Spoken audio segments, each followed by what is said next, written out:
Good evening. The Teachers Guild of New South Wales would like to acknowledge the traditional custodians of the various lands on which we work today and the Aboriginal and Torres Strait Islander people participating in this event. We pay our respects to elders past, present, and of Aboriginal peoples and their ongoing cultures and connections to the land, waterways throughout Australia. Ladies and gentlemen, my name is Mr. Patrick Nam. As a Vice President of the Teachers Guild of New South Wales, I would like to thank you for joining us for our Guild Education series to start off on the topic today, leveraging technology in the classroom for key learning areas. It is my great pleasure to be joined by our distinguished panel to discuss this important education topic more broadly. Our panel this evening includes Will Devenish, HSIE teacher at Marsden College, Randwick, Professor Therese Hopfenbeck, Professor of Educational Assessment at University of Melbourne, Ehab Gerges, Coordinator of STEM at James Cook Boys Technology High School, and our moderators today, Nick Manganas, English history teacher and leader of EALD at St. Vincent's College, Ashfield, and the Teachers Guild of New South Wales counsellor, and Cameron Rodgers, head teacher of PDHPE and STEAM at Sarah Redfern High School and the Teachers Guild of New South Wales counsellor. Thank you for our panel for joining us today. Just for some housekeeping, please feel free to share your experiences, thoughts and questions in the chat function and pose any questions to the panel through the Q&A box on the Zoom control panel. And please keep your Q&A questions short and relevant to the topic on what we are talking about today. Our hosts Cameron and Nick will moderate and will tend to ask questions during our discussion panel. Thank you, Will, Therese, Ehab, Nick and Cameron for joining us today. Good evening, everyone. Thank you very much for your time in engaging with this evening's professional learning from the Teachers Guild of New South Wales Zoom education series on leveraging technology within our classrooms. The professional learning is going to be a little bit different. We want to be able to really shape the fact that this professional learning series, not just tonight, but in the future with our Zoom education series, is by teachers, for teachers, supporting you, not just within your teaching and learning, but your administrative practices, as well as your students' overall well-being. I too would like to acknowledge the country that I'm on today. I come all the way from Kalbunya Nura, which is Dharawal country, land of the lyrebird, but today I'm actually on Wongal country. I'd love to see us, I'd love to hear from where you are meeting on from today in our little chat box. And when we're talking about leveraging AI and technology, I think it's really important to understand that Aboriginal histories are still being utilised today. Google actually, the head security, I had the great fortune of discussing with the head of security at Google, talking about two-step authentication, where you go in, you put your password, it sends you a message and you go back in. That was actually based off Sydney rock fish traps. So that is a perfect example of how our Aboriginal histories and cultures and knowledges are being passed on through generations. With that, I would like to extend my respects to elders past, present, and emerging, acknowledge the spirits of elders in the past and the knowledge they've been able to produce throughout the ages, as well as to any elders emerging. And I would also like to extend my respects to any Aboriginal and or Torres Strait Islander individuals here today with us. First of all, we're discussing artificial intelligence, particularly when the machines are coming, or have they already been? I'd like to introduce my fellow council member, Nick Manganas, an experienced teacher who's been around the world a couple times or maybe more, and has seen all walks of life and has some great, rich experiences to share. So thank you, Nick. Thank you, Cameron. Thank you. I think I have to apologise because I think that when I first called this webinar, Taming the Monster, I think I probably should have called it not the Messiah, but a very naughty boy, because that's what I think AI is. Awesome. So would you like to begin with kick off? Yeah, kick off your presentation. Thank you. Okay. All right, everyone. Well, before I do kick off, I just want to thank everyone personally as well for joining us this afternoon, Wednesday of week 10. Thank you so much. I'm guessing that we've all had a long term. So I'd like to be able to sort of give us all a couple of things to think about. And before I kick off, yeah, AI is not the monster. Okay. And the machines, you know what? I think we're going to find maybe they've already, not just that they're coming, but it's quite possible that they're already here and that they're already ubiquitous. So let's kick off. So couple of things before we kick off proper. Here's a few of our teaching standards that we're looking at addressing in our webinar this afternoon. Some of these standards might be hit more than others. So and your own mileage may vary with these standards. So you choose the ones that are more applicable to you, or you may have other standards that you feel are more connected to what you're learning today. Okay, so moving along, Cameron, I need to ask you, of course, quiz. Okay, so no, you didn't prepare me. Can you tell me? No, that's right. So, can you tell me what this is? Salt and wood. Honest? Really? I have no idea, Nick. Okay. I've never seen that in my life. So this is showing my age now, right? But when I that's chalk. Chalk. All right. How about this one, folks in the web chat? Please jump in. Tell me if you know what these are as well. Okay. Try and beat Cameron. So can you tell me what this is? I remember Miss Dawson. Yes. In primary school used to feed me with these. Good. Yes. Beautiful. Okay. You're remembering a name. It's linking to a memory. Okay. That's an overhead projector. And our teachers, so instead of using the short throw projectors, our teachers would use the overhead projector. They write on these lovely little films, and they place those on the projector. And the overwhelming smell in the classroom was of a light bulb. Light bulb burning. All right, really quickly, I'm going to skip that one. Skip that one, skip that one, skip that one, because this is the one I want to talk about. Do you all know what this is? Surely no. Ehab, can you recognize that? Will? Professor Hopfenbeck? Okay, I want you all to think back to a classroom in the 1980s, 1970s, 1960s. The teacher brings in a nice, beautiful stack of worksheets, but they're freshly printed, and you can tell they're freshly printed because they're damp and they smell like methylated spirits. This is a Gestetner, and if you ever wanted to make copies of an activity, that's the machine that you would use. And this is a picture of a teacher in the 1970s, obviously using a Gestetner. You had to load it with solution at the top there, and then you crank it, okay, and the copies come out. And they're nice and purple. Obviously, you can tell they're all handwritten. Okay, and they're handwritten because the teacher had to handwrite every single worksheet. Okay, and they smell beautiful. If you ever walk past the copy room, you always felt sorry for the poor copy lady that was in the copy room, because you'd wonder if she was maybe getting high in the room. But those worksheets always meant something special. And even these days, if I ever come across a smell like close to that alcohol, minerally methylated spiritsy kind of smell, I instantly think of the Gestetners. They trigger memories. What about this? Do you know what this is? That's a calculator. So that is before the calculator. So before the calculator really, really changed our classrooms, this and tables like this were in the back of all our mathematics textbooks. They were full of tables just like this of compound interest, of algorithms, of times tables, because teaching maths in the 1970s and 1960s before the calculator was about learning your times tables, learning what 1% or 0.4% of something was, rather than learning the process of it. Mm-hmm. So, in terms of like how if the machines are coming, they've already been, because they've been and they've changed our processes.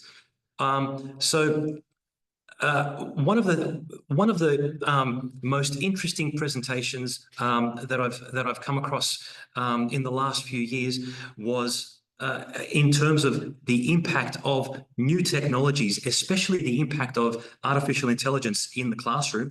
I had the pleasure of listening to Professor Therese Hopfenbeck presenting last year at the Symposium on Artificial Intelligence. I think it was in Maryland's in Sydney.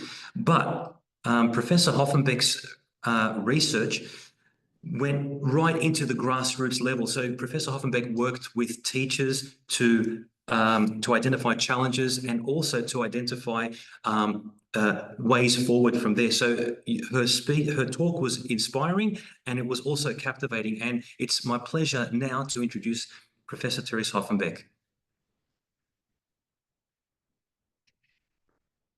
Over to you, Professor. Thank you so much, Nick, for that very kind introduction. It's almost like you feel a bit nauseous when you have that.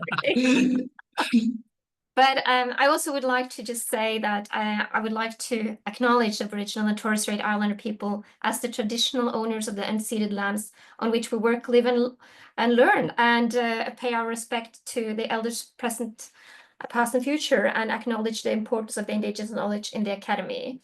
And I'm here at the Wurundjeri people's place, and I just want to acknowledge that also because I'm a Norwegian. Yeah. And again, I also want to say so much thank you for having me, because whenever there's a possibility to engage with teachers and practitioners, I really love that. And also thank you for allowing me to bring my newest Dr. Samantha K. Johnston, who arrived from Oxford just a month ago, starting working with us. I will introduce her at my end. My 7 minutes here now around assessment and learning with AI, why teachers still matter. And when I'm sharing my screen, I just want to say that a lot of the things we are doing here in Melbourne is reflecting upon how we can do things ethically. And just as you introduced us to this wonderful way of telling what can we do, what can we not do, and reminding us that machines have been around for such a long time, I think that is a very elegant way of telling and reminding us as teachers and as educators, and myself now as a researcher in teaching, we always need to adapt and adjust and figure out ways of using the machines better, because they've been here always. And we have to learn the rest of our lives. And unlike a lot of people who perhaps have been really scared and perhaps are still scared about what's going to happen when we have AI, for me, AI has actually, when it became mainstream, as I'm thinking about it in 23, it was really inspiring. I think we have an opportunity to work together. I used to be a teacher. I used to be a teacher in a classroom teaching Norwegian students English as a foreign language. Beautiful. This was way back before we even had computers in the classroom. My last class I had was 15-year-olds in 2000. So then you can imagine, I've been 20 years doing research, first in University of Oslo, Norway, then University of Oxford, and now here at University of Melbourne. And a lot of the things I want to share and want you to kind of remember, I gave in an interview, 2nd of April, published in something called the Times Education Supplement. It's an English magazine. If you click at the link, you should be able to read it for free. The reason why I'm saying it is because we had a discussion around assessment and learning, but some of the key points, which I have written here, still holds whether we're using AI or not, which I'm basically saying that I think the most important thing teachers can do is to understand how students are learning and know what they're not able to do and talk to them about what they can do to improve their learning. And this is easier if teachers have time to have a dialogue with the students. But those dialogues can be chats that are happening in different online spaces. They can be within a whole classroom context or in a group. And no matter how we're doing things, talk to the children. So that's kind of one of the things I want us to be reminded of, that what we know about good pedagogy from Dewey 100 years ago, from Vygotsky, from what we are talking about now, today, these things are still true. We need to talk to our students. 100%. Sorry, Professor Hopfenbeck, sorry to jump in. Yeah. I think an important thing and a question I want to ask is, it's kind of interesting what you just said. Most of us probably in our panel, as well as the people viewing, are looking at AI as almost cheating. Yes. What is your view there? Should we be looking at the evidence of learning rather than the evidence of cheating per se? I think the whole cheating discussion for me is we've gone wrong. And the reason why I'm saying that, and I will address that, is that like 2 years ago, IB was one of the few organizations who did not ban ChatGPT when it was mainstream. They said we need to work ethically with it instead. That's why I have this reminder. Everyone can have these slides, by the way, if you're interested. And I was thinking that if you're thinking about assessment and learning with AI, it has gone from 2023, should we use AI? More kind of like, is this cheating? To the discussion, how and when is it appropriate to use AI? And I'm thinking that when we're talking about research and listening to what teachers are doing in classroom, sometimes you're not using AI at all, because sometimes you have your students around you and you're reading a novel and you're discussing that novel with them. And you have to be in the present, you have to put away phones and everything, technology, and be together. You have to look at each other's eyes and you have to read a novel and you have to discuss it. And we should do that still. But then it's also about what kind of assignments do you create so you're actually not cheating. We're flipping the classroom, we're saying very often. We're giving different tasks where you simply can't just produce text. And also teachers using AI for quite a long time. We're very good at picking up when people are using AI.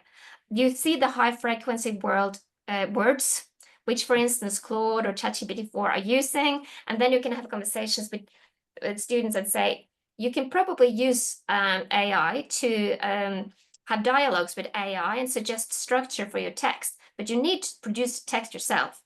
And it's very easy to see if you have produced it only with AI, particularly when students are not used to it. Yeah. So some of these things we actually tapped into in an article which we produced here and published here in our center in Melbourne with colleagues from AERC, the group I'm leading. But we're talking about challenges and opportunities, and I'm showing this, it's peer-reviewed article, research article, but it's free to download. It's one of these which is not behind a paywall. So if anyone's interested, you can read that.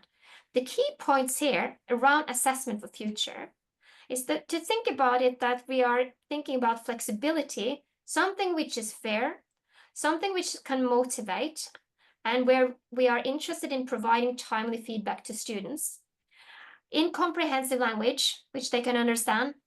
And then AI is not a threat, but we use it as a resource together with students. And for instance, we are following, I'm an advisor on a project in Norway, where the Norwegian Research Council is funding them. And they are using AI and different chatbots to support students to have feedback on their writing. And what they have seen in that project, which actually started before ChatGPT-4, is that when they're using these chatbots, teachers have more time to talk to students because they're using the machines to provide feedback to their writing as they're writing. And they now have both classrooms which have participated and control classrooms, and they're showing that the essays they are publishing and writing are better when they're using these AI models. It's very promising and interesting.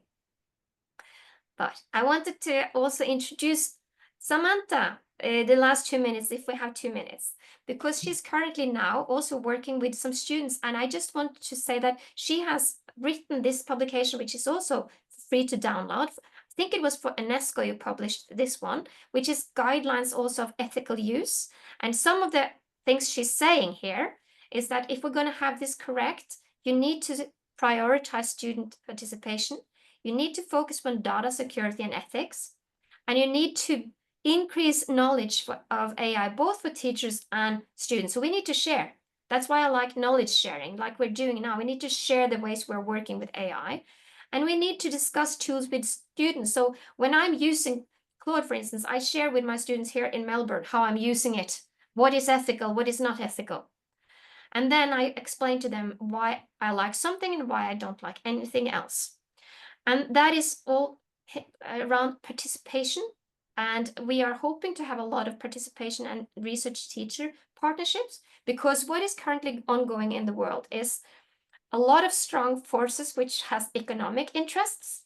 And I think teachers and researchers can come together because we actually have humans as our first interest, and to work for the better for humans, that is around values, which I think we share.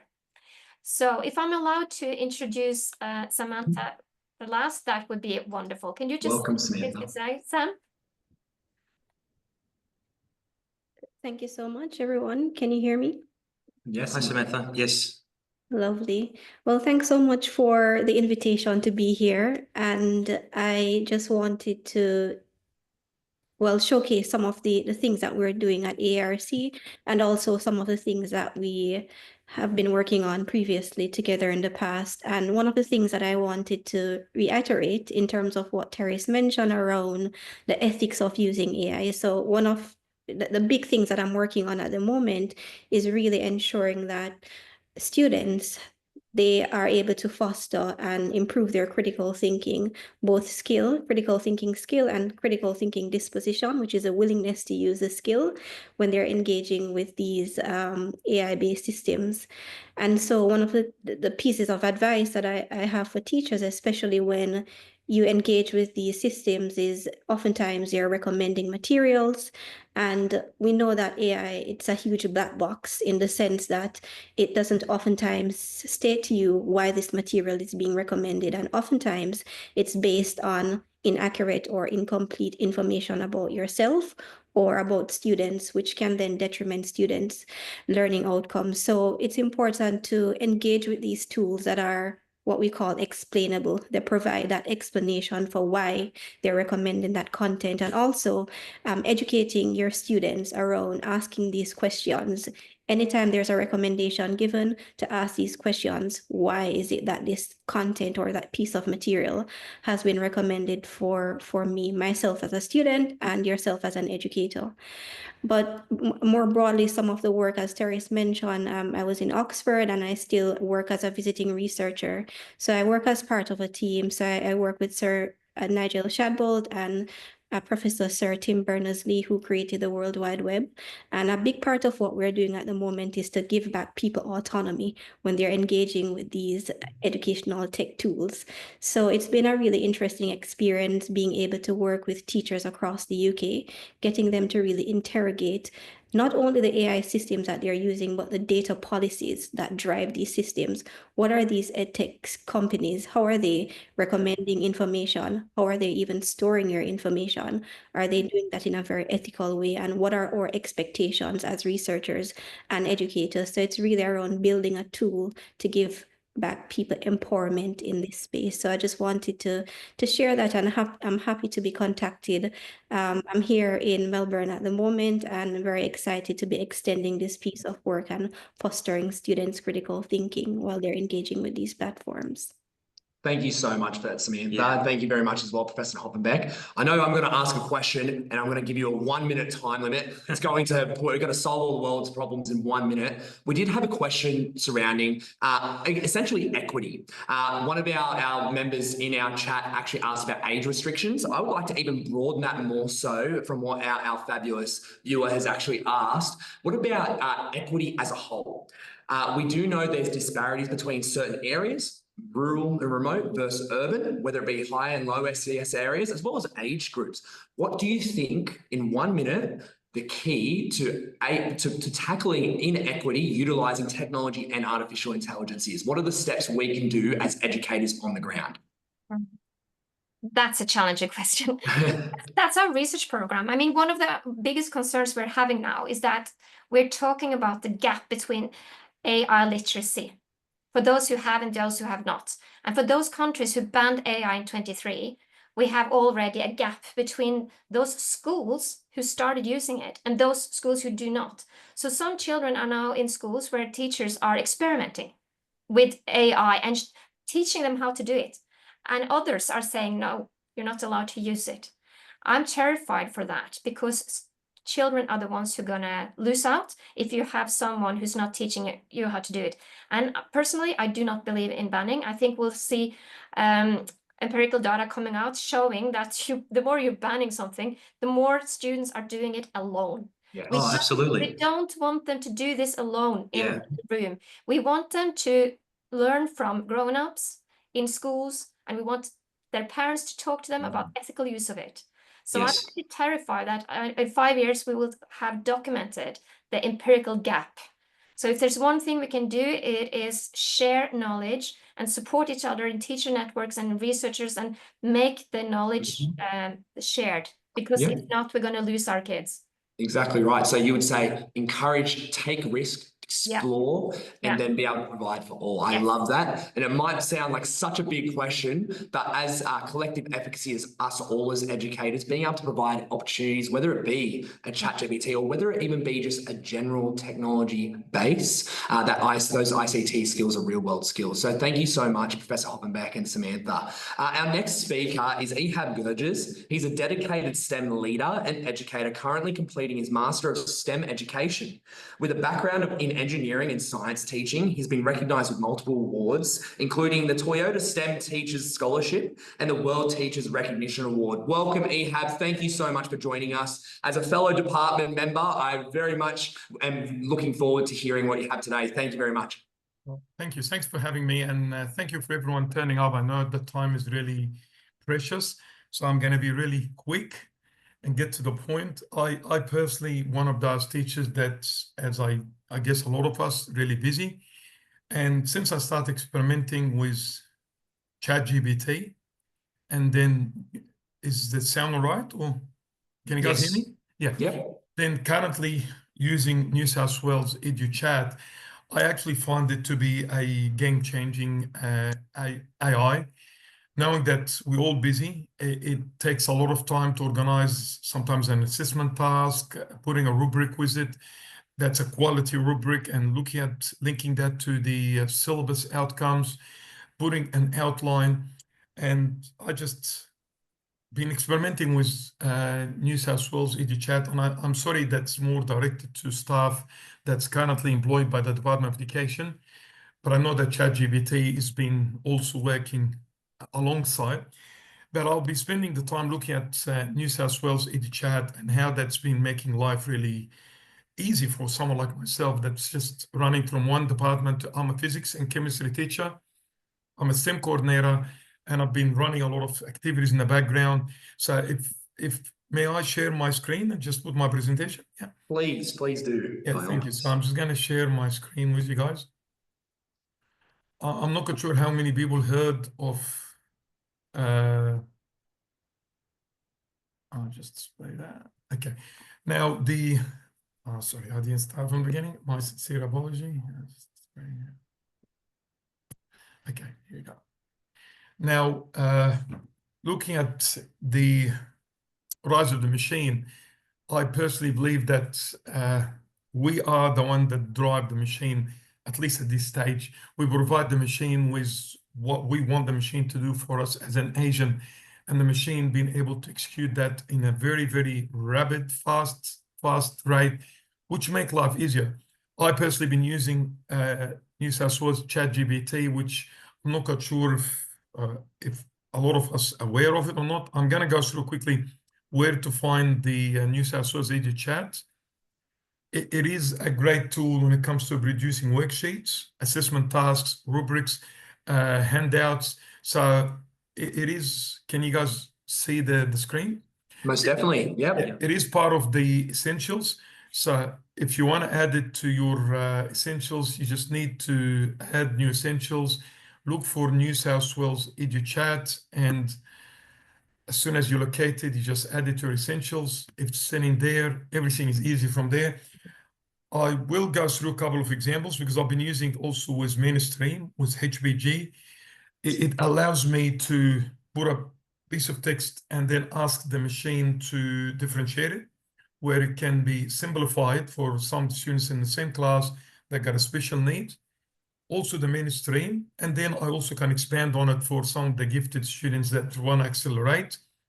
Now, here's an example, for example, for a task where I've only gave the New South Wales EduChat just one question saying, could you please write it's a simple task. It was a post-test. I've done also, sorry, pre-test, post-test on module 1 in chemistry. The machine organized 20 questions, multiple choice, and some variable answers.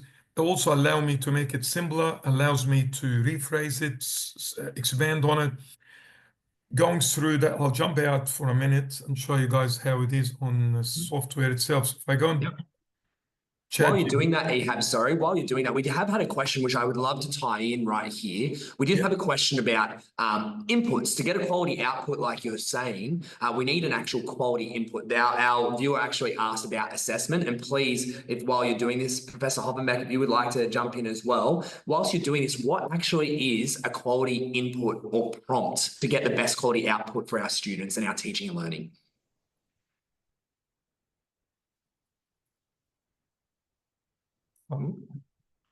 So what would you say the best thing to put into New South Wales EduChat would be to get the best quality output, Ehab? Okay. Well, look, as I said, I can show you some of the examples I've got. When you look at the assessment task itself, I'm just trying to go, that's an assessment task that has been designed, including the rubric. When I put my prompt, I've asked the machine to organize an assessment task on AVA challenge, which is a challenge that's on the department website. I've asked the machine, can you please, for example, include more details, information about it? And in saying that, my initial prompt was asking to provide an assessment task notification for my year 10 ISTEM. And because the New South Wales EduChat is connected to the department, New South Wales programs, the software is able to quickly go and look at what's ISTEM program, what's in year 10, and provide me, as you can see from that, it gave me already the task sort of requirements. They gave me assessment criteria. They tell that students what I'll be looking for. Then I realized, okay, that's maybe not the level I wanted to. I wanted more details. So I've added a new prompt. Can you provide more details? And in doing that, the machine started looking for more details from the syllabus. And you can see now there is an introduction, problem analysis, proposed solution, and starts being more explicit. In going through that, I've asked, okay, can you provide me with, including within that the engineering designing process, which is already also on the department website, and straight away the software add more details to what the assessment task would be trying to look into. Now I am monitoring that. I am judging in my professional judgment what is exactly what's good, what's not good. Finally, when I realize, okay, that looks really good, fine, can we put a rubric in that? And now you know, as a teacher, how long it takes to provide a rubric, and straight away they looked at the clarity of the presentation, understanding the type of the challenge, the use of the engineering designing process, and within each criteria, you can see also the spectrum, how you can assess the student from students that's just really exceeding the expected or excellent, or does not meeting that outcome. Talking about prompt also, now the department produced that New South Wales EduChat prompt library, and in that library, you see explicit teaching prompts, students' resources, assessment, and also explicit prompts for specific subjects area. So when you go to subject area, you will have questions, like if I go to, for example, science, you'll be able to look into certain prompts as, let's look at depth study ideas. So they give you a prompt where you can actually use that prompt for your specific, whether it's biology or chemistry or physics or extension science, to feed the machine with the area and which module, it's module 1, module 2, and the machine straight away looking at typical LLMs, one of those large learning models, it goes in so fast rate. I mean, talk about sometimes been produced in about 30 seconds, some in a couple of minutes. I'm not doing deep search. I'm just doing a quick research, and you've got the work done. And to me, I'm looking at the ethics of it. I'm not stealing someone's work. I'm putting my ideas. Yes. I am driving the machine in terms of directing to my own audience. The beauty of it, but, is that I've got the time to walk in my class of 25 students with wide range of skills, and being able to work with those gifted students that's so good, because I'm working with someone on the other spectrum that's struggling with a simple concept, with a balancing equation, or looking to molarity, or and that kid, so I want to go. I said, we'll go. Now I've got those multiple activities happening in the room, because the resources being produced. I can, as I said, I can deep that, like add more to it or simplify it. So the same content being split into at least 2 or 3 different pathways within the same session, were those students able to learn in their own rate of speed? It reminded me about the NAPLAN exams anyhow, where you reach certain gate where the exam will change or be tailored to the skills of that student based on his answers. So with the New South Wales EduChat and ChatGPT got the same mechanism, as long as you have the right prompt and making sure it's Australian syllabus, Australian resources, you'll be able to have those wide range of teaching materials and also assessment tasks and worksheets that can meet the needs of different students. But at the end of the day, you're tackling the same syllabus dot points or inquiry question. That's beautiful. Thank you so much, Ehab. I do have a couple of questions, if that's all right for you. I really love how you integrated, yes, that is a department resource. Yes, only some of us on this webinar may be from the department itself, and we might not have access to that.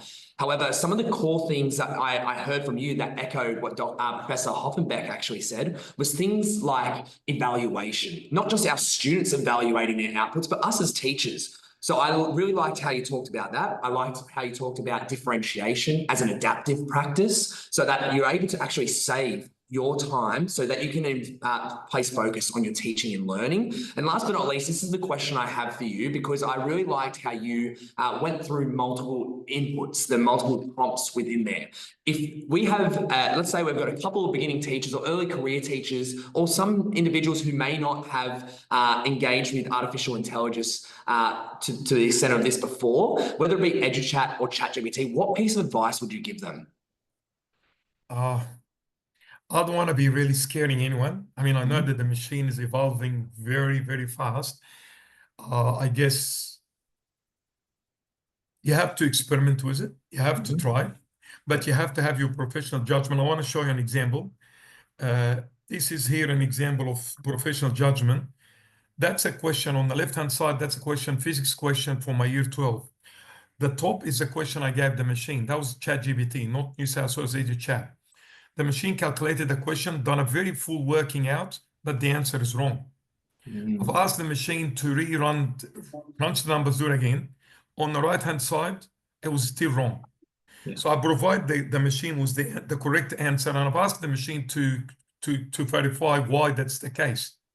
The machine said to me, and that's a snap, I've got an image of that, said, let's reevaluate. The machine done the process again. And when I questioned the machine, and I'm feeling I'm now talking to an identity because the machine is evolving to be able to talk to you, that was a response from ChatGPT. Now, when I asked the machine, hang on a second, I mean, I've gave you a question to answer. You gave me the wrong answer. Lucky I've actually crunched the number myself. I've done the question. I know that the answer is wrong. And I actually shared that with my students. So you just need to be really careful because the machine is learning. And I guess the beauty of New South Wales EduChat, it's more done by educators and the Australian, but ChatGPT, whether it's American or massive, LLM, there is a lot of issues where you need to be careful. And I'm saying that to young teachers because sometimes you'll make fool of yourself. If you take an answer, put it on the screen, and one of the kids actually use a calculator and work it out, hang on a second, that's wrong, sir. And the machine still learning. 100%. Yeah, thank you so much, Ehab. 100%. And just like our students, sometimes teachers make the toughest students, but just like our students, we need to be able to evaluate the sources that we actually collect our information from, whether it be hard data sources or generative AI. And that's where I would, again, thank you, Ehab. That's where I guess it's a great segue to introduce our next. Before we do, I just wanted to add one little thing as well, which is, and especially if you're not a department teacher and watching now, as I was, and admiring what Ehab was doing with EduChat, what he was doing there, Ehab, I was seeing you tailoring the assessment task to your students. And you were amending the instructions to get the right instruction based on your students, and it just brings me back to our teaching standards, knowing your students, and that's beyond any teaching tool, knowing our students first and knowing what they need, and then applying a relevant technology if it's relevant. Yeah. Just may I share one more thing before I just go, if I may. If you looking at staff from outside the department, it is, am I still sharing my screen or I stop sharing? No. Stop sharing, sorry. Yeah, I just want to quickly jump into ChatGPT, got now their Open Academy. So let me just get out of there. Sorry. How I'm going to end. Sorry, I just want to get out of that. Yeah, if you go to ChatGPT, so it was ChatGPT itself, that was the question. They've got now their Open Academy, and they got a lot of resources. They got a lot of training resources. So for non-departmental staff, they've got a lot of stuff you guys through to actually get yourself to speed. I highly recommend it for anyone that's not a part of the New South Wales Department of Education. They've got now the ChatGPT or OpenAI got their own academy with lots of material, educational material, including K to year 12. Here, you can introduction to AI for K to year 12. So the two platforms sort of trying to mirror each other's, and there's a lot of resources to help everyone within the department or outside the department. Just take your time, experimental with it. Yeah, good luck. Exactly. Thank you, sir. Thank you so much, Ehab. Yeah. And I guess we're talking about tools, we're talking about experimenting, and that's where our next speaker is probably one of the best at it. I would like to welcome William Devenish.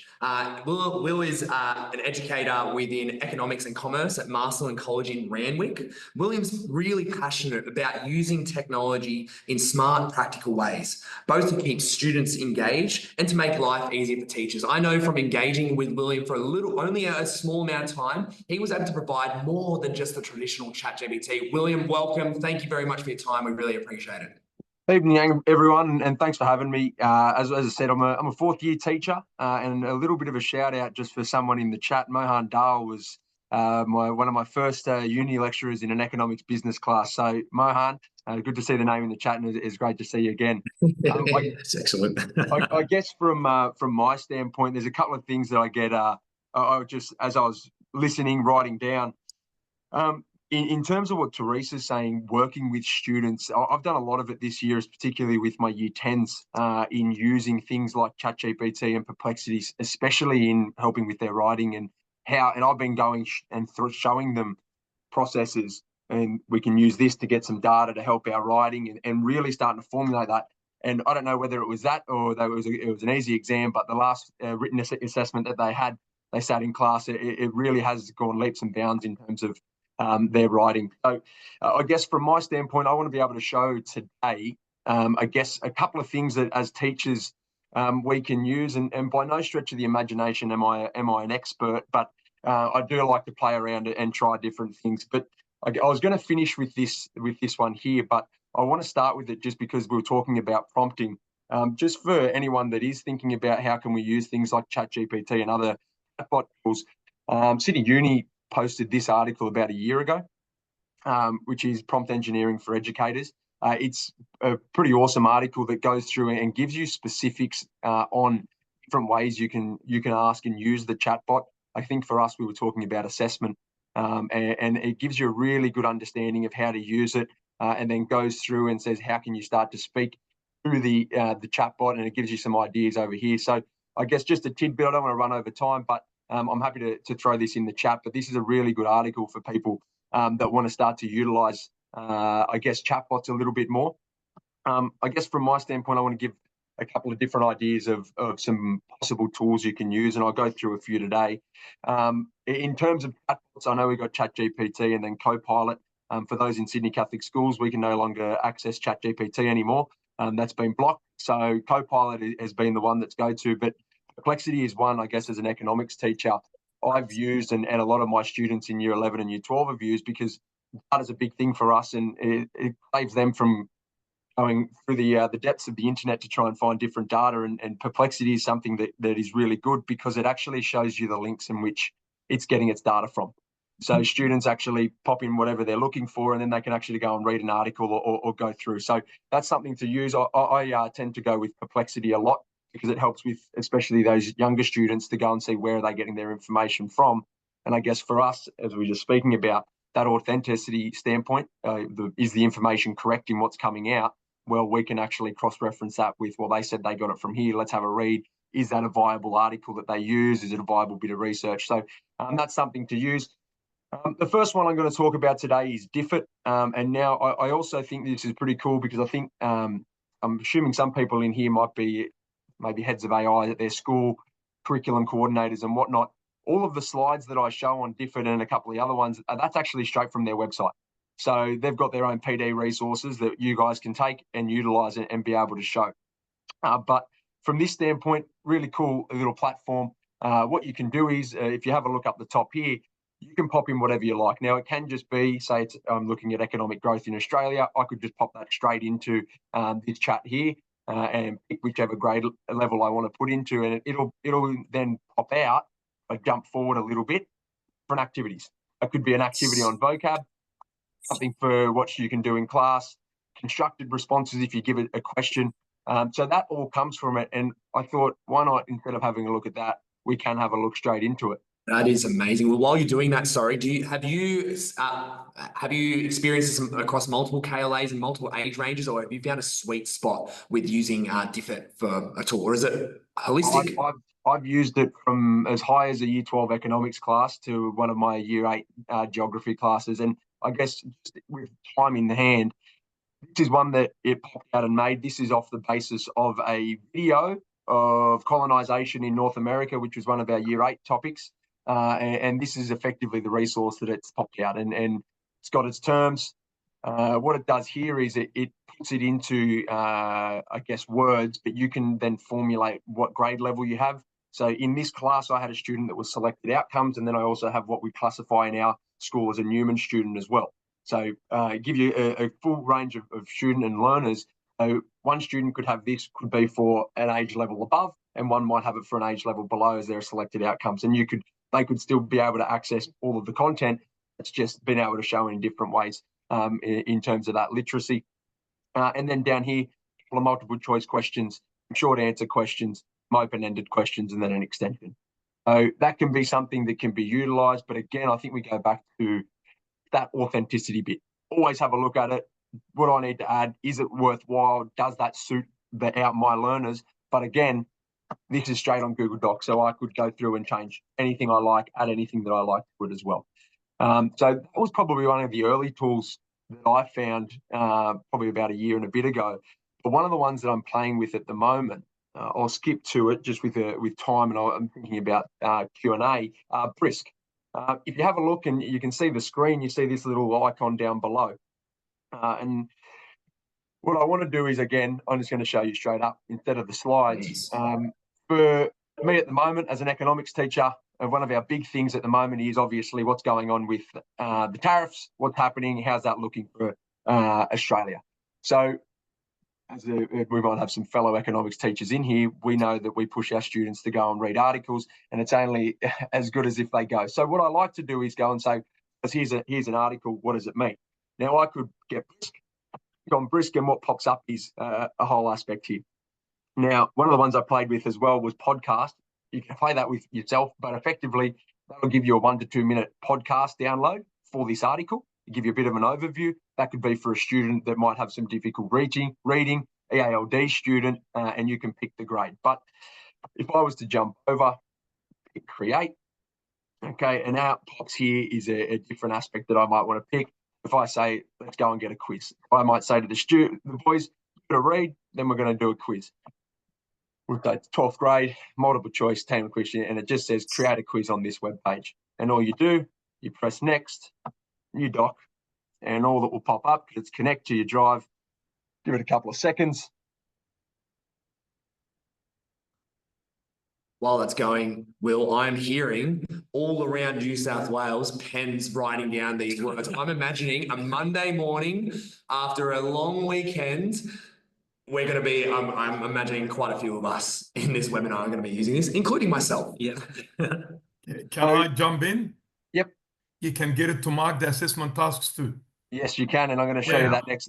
Sorry. No, you're right, mate. Love it. So yeah, a couple of seconds. There we go, and then again down below here, you can change and add to it. And I guess it's as good as what you are willing to put in and make it. And we speak about your inputs, and you can make and add in anything that you like. You can say add in some short answers, whatever it might look like. Again, I have a student in there that is maybe in the lower range, the lower end. You can say change level. Well, I might say, okay, at the moment this classifies as 11th grade. I might have a lower student. Again, I can click there, change reading level, and then again, instead of him reading that article, as I teach at an all-boys school, this will just pop out in just a moment's time. Justine, while that's going again, Will, are these? It sounds way too good to be true. Are these tools free? Yes, these are free. This is just a Chrome extension. You just go onto Brisk, add it to your Chrome. They have a limit on how many you can choose, but I think it's about 15 to 20, and then it'll block you out for 20 minutes, and then you can just go again. Outstanding. Too good. You can get a paid version. I haven't jumped onto that yet, but again, here's that differentiated task for if we're looking at this article. It gives you a bit of a rundown on what to do. Last one, just with time conscious, just to show you another way that Brisk can be used, and that's why it's one of my favorites at the moment. Here's an essay. It's a practice essay from one of my students last year, and he liked to send me lots of essays. And again, I always think about maybe the early educator, the first year, and I think about myself in my first year and sometimes how daunting it was to start marking in that marking process, and what is it that I need to write, what do I need to do. You can click on this article, load up, click here, and it can just be give feedback. Okay, wow. And I might think which one I want to do. Now, the best way would be to say in your rubric, you might put your marking criteria, put in your rubric, whatever that might be, change what it looks like. Let's say it's 10th grade, press Brisk, and then just on the side here, you'll get a whole heap of different ways that you might want to give some feedback. And then again, you can give it some prompts to say, be a bit more articulate towards X, Y, and Z. Maybe in this task, you're really looking at the way in which they're showing the links across, whatever it might be for whatever subject you use, you can really target that. So Brisk is probably one that I think is, I wouldn't say a must have, but for people that are wanting to start to get into and play around with it, Brisk is a really, really easy one to use. It pops up, you can just click it and it will disappear if you don't want it there, or click it again and it'll be there. And again, if it's nothing that's web related, and say that you might have a set of notes that you want to work with, just give me a tick. Oh. Anyway, if you click on it, you can press find the file. It might work over here. Yeah. Yeah, sweet. You can put in here and you can just press upload. That's and amazing. You can put in whatever it is that you might just have a PDF of some notes or whatever. And again, it will just pop out with some different resources, and you can play around with some different resources there. Hey, Will, can I just jump in for a second? Yep. I'm just watching this going on, and I'm keeping an eye on the time as well. So, if this is a longer answer, just let me know. But I'm looking at you being able to sort of like choose offer feedback there. Does it let you as a teacher enter maybe a couple of rubric items in there, or like a couple of bits to really focus on to provide feedback on? Yeah, when you click on it here, you can just add it in here, and I might say specify on cause and effect language. Mm-hmm. And then again, you can press brisket, and then bam, it'll pop out, and it'll give you something that's specified towards its cause and effect, and be really clear on that. So again, you can pick and choose with the way you want to utilize it. That one is a really, really awesome tool, and it's been one that I've been getting around with some different teachers. Just say have a crack, and I think as we'll be speaking about what's the main thing that you do, I just say play around with it, find different things. I mean, I'm not finding it from anywhere special. It's have a look at Instagram pages, educational stuff pops up. You'll be able to find different ones. Give it a crack, give it a try. I'm conscious of time. I'll just mention it. This one here, Almanac. I know making resources can be fairly monotonous, but Almanac's another one that you can use, and it's actually linked to the Australian curriculum as well. So you can, this was just one photosynthesis in science, link it to that. You can in your learning objectives, but it can make it as well. And then out pops a PowerPoint for it as well. Thank you, Will. That's fantastic, mate. Thank you very much. I'll hold it there. You're a legend. Thank you so much, Will. Thank you. We're going to do a rapid fire, quick little Q&A panel. So if you would like to chuck something in the Q&A quickly, I'm going to limit us at 1 minute per answer. So first of all, we talk about the amazing things we have all done. We've all achieved so much and had trials, but we don't regularly talk about errors in professional learning sessions. Can you talk about and share any tech flops, is what it's traditionally called, a tech flop moment in your classroom that didn't go to plan when you were experimenting with one of these tools and you went, okay, that's a learning opportunity for me that I can share with us as a panel. Does anyone on our panel or even in our chat have any of those experiences? Yeah, please, even in the chat if you have something to share too. I know that I have one I can share. Okay, please do. And it's actually got to do with Diffit, which I think is an absolutely killer tool. It's fantastic, and I use it. I was talking about it with a friend of mine who teaches at a different school, and he teaches teaches a vocational course, and he used Diffit, and he said, Nick, I'm really excited. I'm using it for the first time, trying it out, and he made a resource with Diffit, shared it with the class, came back at the end of the day and said, next time around, I might just sort of check a couple of those details of the kind of class this is, because it sort of defaults to being an English task, to an English class. So, you know, it's got this sort of like concreting kind of lesson that the teacher was teaching, and the different questions were things like, how do you think the concreter felt when he was pouring the concrete? Wow. So, you know, it's a lesson in adjusting the requirements of the technology to suit the output of your particular lesson. Thank you for that, Nick. Okay, I might ask Professor Hopfenbeck this one. How do you think we can encourage critical thinking skills in our students with the emergence of AI? 1 minute on the clock. Well, thank you. I think we'll just have demonstrated so much. I hope people get inspired, because I congratulate you, Will, with sharing this knowledge, just like also you are doing. I think also this speaks to my point. I'm concerned about those students who have teachers who are experimenting and showcasing and working with them, because clearly you are not concerned about making errors, just like I. And I think that is the big difference. There are still students who have teachers who just kind of thinking, I don't want to touch this, I'm too scared. If we can support each other and share, so we can support colleagues, I think that's one of the most important things we can do. Outstanding. Thank you so much for that. And thank you very much to all of our panel members this evening. And thank you to you for all joining us with this. Technology is an emerging field, especially within the education space, and really highlighting all of our panel members, as well as Nick as well. The key moments was looking at collective efficacy, trying, testing, just like we would with a hard resource, we do the same with soft sources as well. Looking at our teaching and learning still being at the forefront, not just a copy and paste gig, but that was some outstanding principles, and hopefully for you at home or at work, something that you can take away with. So I'm going to hand over to our fearless leader, Patrick, who will be closing off the session this evening. Thanks, everyone. Thank you.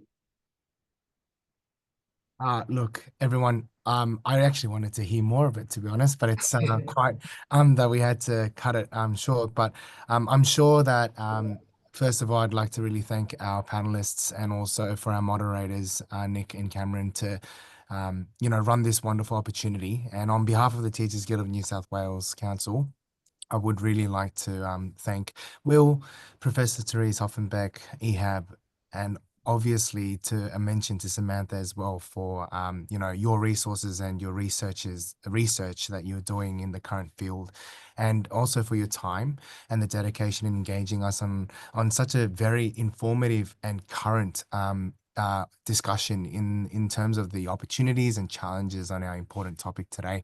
The Teachers Guild of New South Wales thanks you for your friendship and congratulates you on the work that you have been leading in making education the vibrant professional association that it is. And we really thank you for that.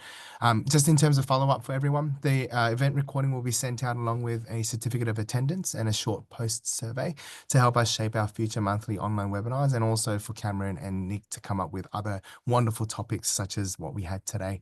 I'd like to thank everyone for joining our event, and we we look forward to seeing you at a future Guild event. Mhm. Please stay safe and well. Thank you. Thank you. Enjoy, everyone.